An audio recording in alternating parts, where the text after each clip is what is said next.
guys, welcome. This is, if you guys know, I'm Cohn Wolfe. This is Dustin Buys, and most of you that followed our Facebook pages or Instagrams, you saw that we're going to do kind of a video series covering some, I try to choose like popular topics that I thought a lot of bodybuilders would be interested in. So basically we're going to kind of just start with kind of like how me and Dustin even kind of met. We both did the 2013 Empire Classic here in Spokane, Washington, and you kind of want to go over kind of how you kind of approached me. It was actually a week out from the show, and Lionel, which is both of our mutual friends, he just got his pro card natural. Was it two months ago? Yep. And he sent me a picture of his back double bi shot, and I was like, "Fuck, he has the overall. There's no way I'm gonna take this." So I messaged him and said that he looked on point and that I'm gonna see him in the overall, and that's kind of how we met from there. And then we started. We met at the show, and I think it was the day before at weigh-ins, and then it kind of went from there. Yeah, we just kind of stayed in touch. He'd been in the Seattle area, I've been in Spokane, so we hadn't really had time to really kind of like get to know each other that well until now. Dustin just moved to Spokane, so now we have this great opportunity to kind of bring kind of like his styles together with mine and kind of make these videos.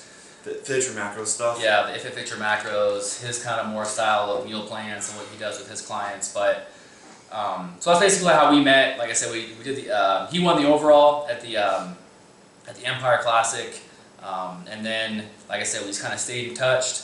And then basically, so now we're just gonna go over like what got us into bodybuilding. A lot of people kind of have like curious, like, you know, what got these guys into bodybuilding. So you want to start? What first actually got me started was a really bad breakup when I first started lifting weights, actually.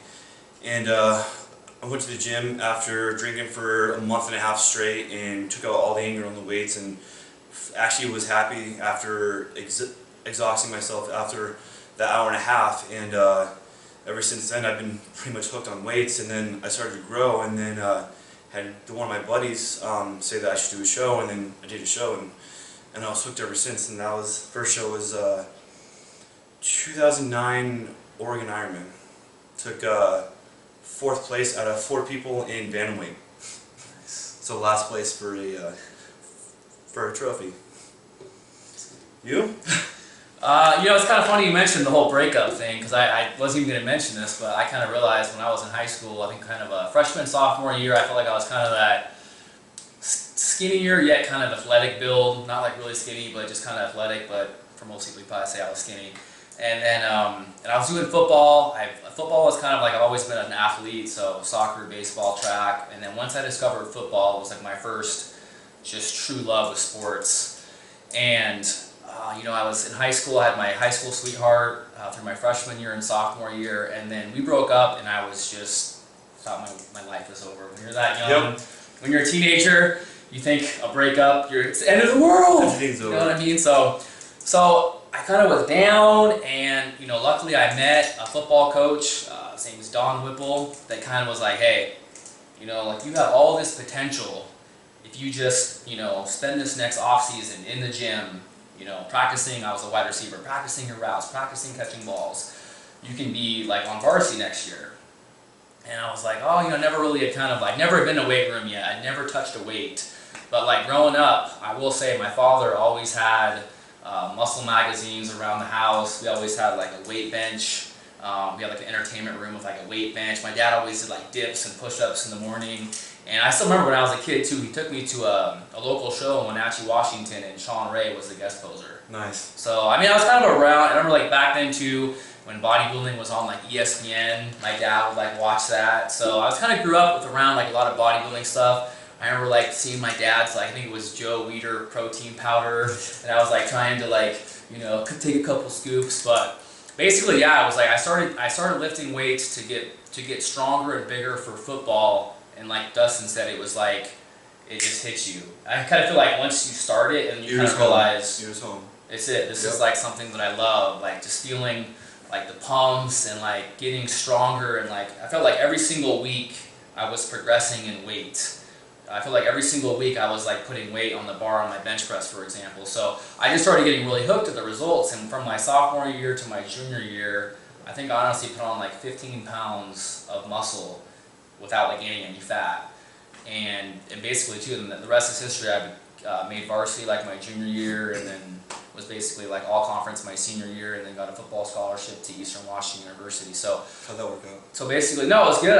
But like once I was done with sports, I just missed that competitive edge. So I was like, you know what? I started following bodybuilding. I started watching I started following like the Olympias, you know, Ronnie Coleman versus Jay Cutler, all those battles in the early 2000s. But I still, at that point, was still like, no, I can't get on stage and put a man thong on and get all oiled up and flex in front of an audience. I still was like, no, I could never do that. But it wasn't until, I actually waited until I was almost 28 years old. I was living down in Arizona, and I just kind of started researching bodybuilding, and I found out that there was actual like natural shows that you can do where it's like, oh, you get like polygraph tested and urine tested.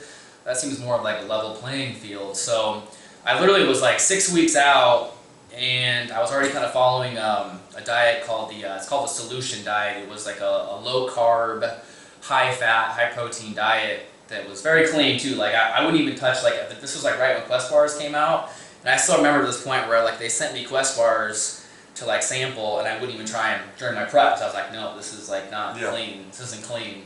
I was all about like Ezekiel bread and just all clean foods. All clean you could. And I basically just got super lean from this diet without thinking of doing a show. But then once I discovered that there was like, I started posting progress photos. Anybody kind of followed, I had a thread on bodybuilding.com where I was kind of posting pictures in 2010 where I was kind of documenting my progress. People were like, holy crap, dude, you should like do a show. Like you're like almost ready to do a show. And so I was like, crap, and I saw there was a local show in Phoenix in Mesa, Arizona that I jumped into, and I almost won the novice overall. I got second in that, and then I got third in the open. And down in Arizona, it was a big show. I think I had like 20-some guys in my tall class. I mean, it was a huge show. It's better than 4. Yeah, so it was a big show. So I ended up getting third in the open and then second novice, and I just had so many people backstage being like, I'd be like, yeah, this is my first show, and they're looking at me like, what? So I just got really good feedback, so from there I was hooked. So that's kind of how my journey started as far as getting into bodybuilding. So our next topic, let's just go 2 or 3. Let's go 2. All right. I knew this is going to be kind of a longer one. This is kind of the main one where I think it seems like every single day on Facebook you got. There's always something going on. There's wars back and forth. The meal, I kind of break it down to like meal plans, clean eating, versus you know, if it fits your macros, flexible dieting. Right. You kind of want to start, kind of give your opinion or go over. How about you start on that one? Okay. Because I don't want to be.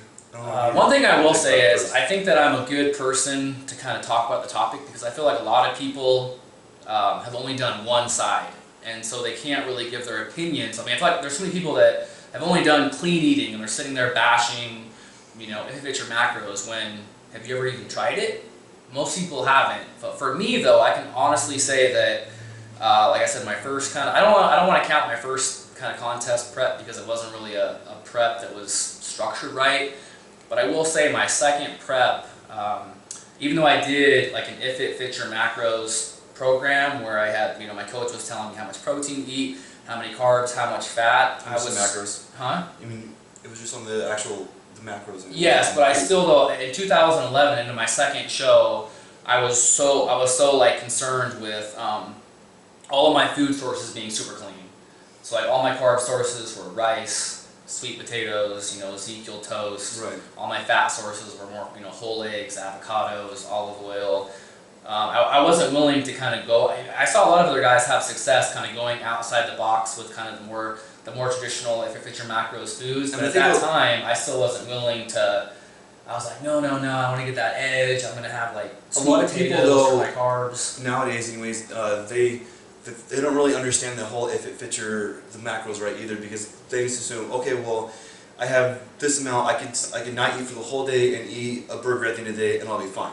Yeah. That's not true if it fits your macros, and a lot of people think that, and so that's one reason why it gets kind of a bad rap at it first. I will say, I because feel like that's not accurate. Yeah, I feel like most people, like I said, have like. I feel like because of social media, and you have so many just kind of like gym. I say like gym people, but I separate gym people from competitors. Right. Because a competitor has such a different, especially people that have had success with flexible dieting. Right. If you talk to most of them, they're going to have the same. That's because they understand it better. Yes, yeah, and most of us all had kind of like quote unquote bro backgrounds where we started off doing a clean eating type meal plan or something like that. Most people we all have that same background. Cookie cutter though. So that's still our foundation of our diet, and that's what one thing people don't realize is even though I'm doing IFPA macros, some people don't realize if you were to sit here and view all my meals through a day, it's probably not going to be like those Reese's back there. Well, those are my girlfriends. But don't look at those. But what I'm saying though is most of my meals are going to be pretty similar to what you're eating. I just for breakfast I had eggs, whole wheat toast, some strawberries. My pre-workout meal is going to be some jasmine rice with some coconut oil and a protein shake. Yeah. But it is that kind of like, I call it that kind of 10 to 15% kind of little leeway where, all right, you know what, I got like 50 carbs left. I've gotten all my micronutrients in for the day, but it's like, hey, you know what, I'm going to have some low-fat ice cream or some microwave popcorn or some low-fat, non-fat Pringles or something like that, where I feel like a lot of you guys are like, no, that's dirty food, dirty, you can't have that. You're a bodybuilder, your body's a machine, everything needs to be clean. It's not really so much a machine, it works on a certain time scale to where your body needs certain foods at certain times. Just like so you're bigger like on meal. You're bigger on meal timing. It's just like your post. Yeah. What do you have during your post? That's where I'm more honestly. I'll just kind of have any meal that's usually protein shake and some sort of some sort of sugar. No, I don't believe like in the 30-minute anabolic window. What about your pre? Okay, let's just go with this. Your pre, you usually have more carbs than you do proteins, right? Well, yeah, I'll do like, usually I tell you about 100 grams of carbohydrates. It's usually more carbs than it is, and it's going to be faster acting instead of the complex carbs, right? I'm big on digestion for pre-workout because I've learned certain things. Because I don't want things sitting in my gut. It's usually more for the actual energy than it is anything, right? Yeah. Exact same thing. It's all times. But post-workout though, I'm like if I'm just like, oh hey, like me and my girlfriend want to make some pasta, or we're gonna go get a pizza. But if it bloats you, then you're not absorbing all the nutrition. Post-workout, I don't know. I feel like there's more leeway to kind of have whatever you want. This is where we might differ. See, this is where we might differ. I think I'm a lot more open to kind of like. It really depends on the body type too, because if for you, your metabolism is more faster acting than it is to most people. To most people, they. No, I have to be down to pretty low carbs in my diet. Most people have usually a very slow acting metabolism, to where they look at something fat and they just gain fat, to where they have to watch what they eat more so than what they would elsewhere, just because they were with someone that was a bad coach, fucked up their metabolism, thyroid issues all messed up, so they have to watch what they eat and also get that stuff fixed to where they wouldn't be able to go if it fits your macros crap. Okay, well, like, kind of going more to like, let's start with, go more into your beliefs, like what you believe in. I know your meal plans, right? Meal plans, clean eating, that's 6 to 7 meals a day, usually about 2 to 3 hours apart each, because that's when your metabolism. See, so it's funny. So my crowd of people are going to sit here and now they're screaming, bro. They're screaming, bro. 6 meals. You're the everything typical. You must have 6 meals a day. They must be spread 2 to 3 hours apart. Because your body works on the science. Okay, yeah, there we go. If we're talking science, I know, but science has proved that meal frequency doesn't matter. To a certain extent. Yeah. It depends on the body type too. Okay. But I feel like, in my opinion, I know the whole thing, should you fit in your whole macros in one meal? No, I think that's stupid. But I do think and a lot of people think that's how it is. But I do think there's not going to be a difference, though, if somebody wants to fit their macros in 4 meals as opposed to 6. It also depends on if they're in prep or it's also the off season too. Because your metabolism starts to work every, what, 3-ish hours, right? It starts to kick in, right? I don't even know if I agree with that. Why? Because I don't want. We don't need to break down metabolism. Like I said, let's just keep this to just. I want to hear now why you don't believe in if it fits your macros. It's not that I don't believe it. It's just the point to where I think I don't know enough on it to where I feel that it. Because right now I have about 3 clients on the whole if it fits your macros crap.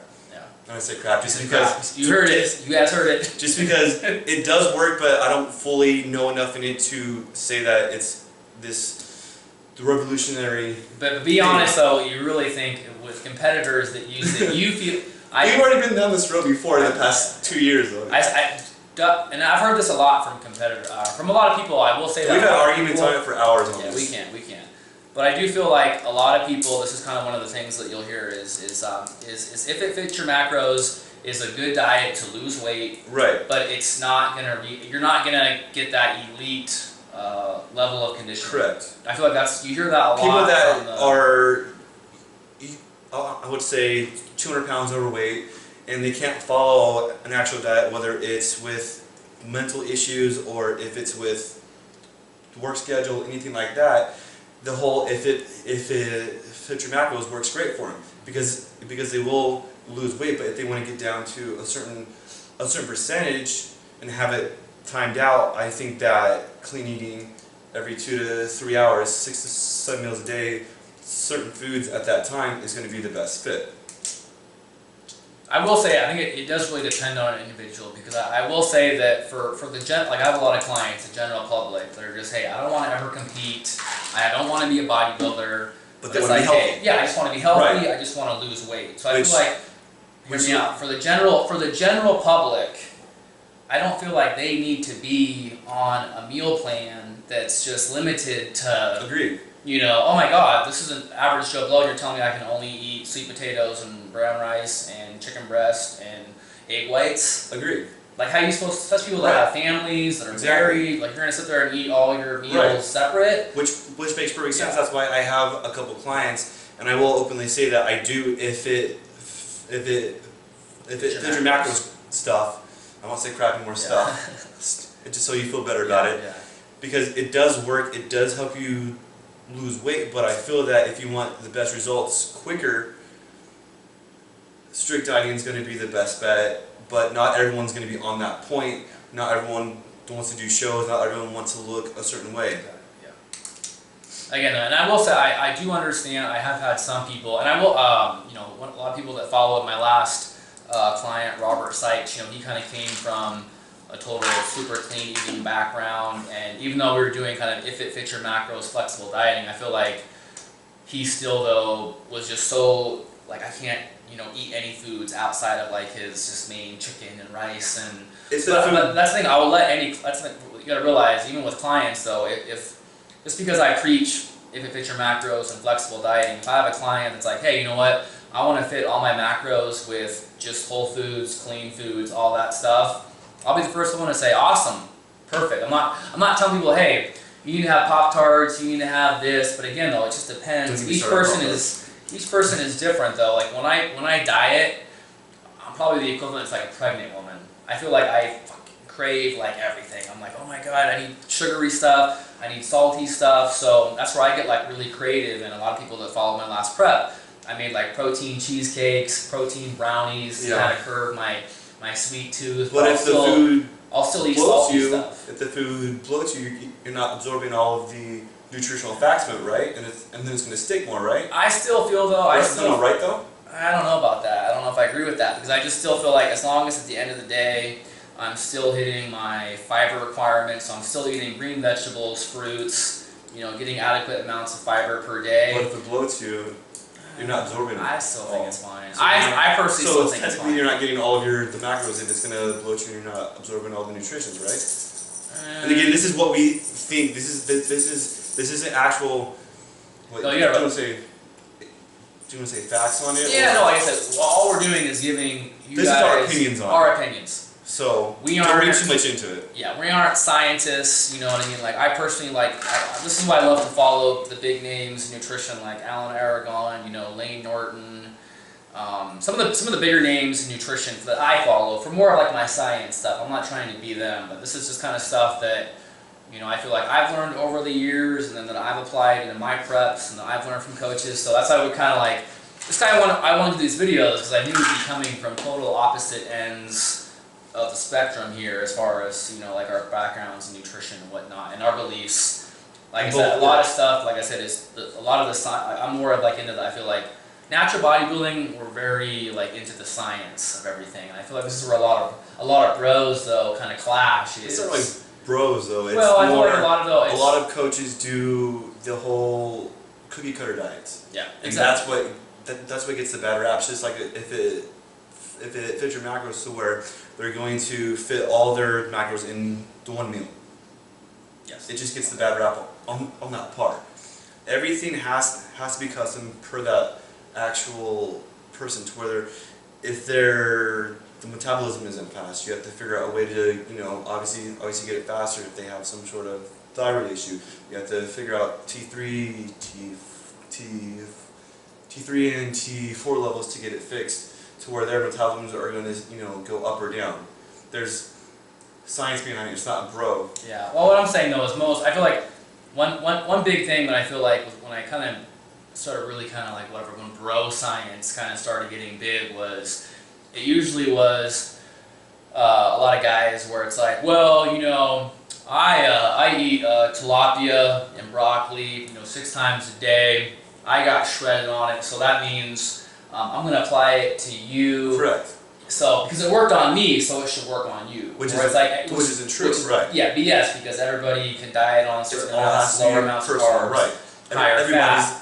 Everybody. Yeah, what I have a problem with though is you see so many coaches though, again, it's like their methods are only like, to me it's pro science, because it's like, well, you know, I do low carb, so I'm going to have all my clients on low carb because it worked for me, so I'm going to do it on all my clients, even though you might have, you know, this guy over here that can diet on 3 times the amount of carbs, but now you're literally having them suffer on 50 grams of carbs through a whole prep, when the guy could be dieting on 300. So, you know, and with me,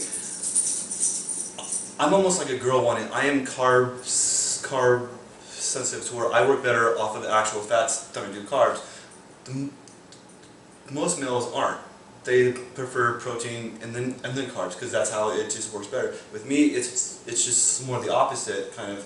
To where it's not the same with everybody, to where people don't get that, to where they feel that it's just bro diet, to where it's, you know, this and this. Although the tilapia does have omega 3 and 4, to where it does help lose fat. That's why people put other people on it.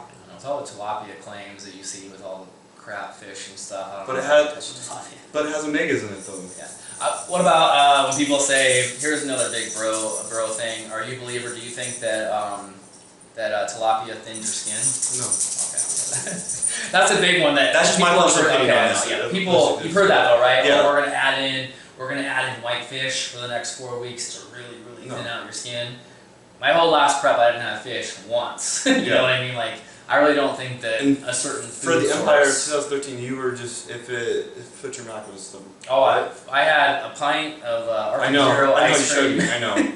I think I know. 4 weeks out, every single day. This was all through peak week. Even the night before the show, I had a pint of it's Arctic Zero though, which to me, people will say, oh, you had a tub of ice cream. I'm like, it's really like not. It's like watered down ice.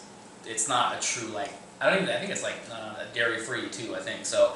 But yeah, people will be like, holy crap, what is this guy eating? Not everyone could do that.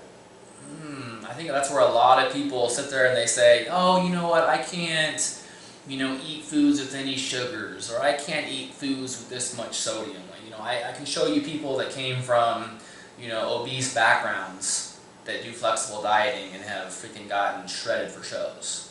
So I feel like a lot of people kind of feel like they have this like kind of stigma in their head that they're like, oh, I can't eat certain foods because they think, it's just like with gluten and shit. People say they're trying to That say they're now gluten free when they're eating bread 5-6 years ago. Yeah, exactly. So I kind of feel like a lot of people have this misconception that, oh my god, I can't eat this, I can't eat this. So many people, and this is one thing I kind of hate though about the fitness. It's supposed to be kind of a healthy sport, right? But it's like people have all these like food obsessions and like they have such horrible relationships with food. Like so many women. Because there's not a lot of good coaches out there. True, but I mean, people, oh my god, I had a cookie, it like ruins their day. They feel so guilty for having a cookie, where it's like, oh my gosh, it's just like, If it's closer to show, then obviously that's one thing, yeah. right. But if it's not that big of a deal. But it's more focusing on the diet. Yeah. I think kind of concludes. I think this is a good. I mean, I know we could talk about this for hours and go Which back we and have. forth, but let's just.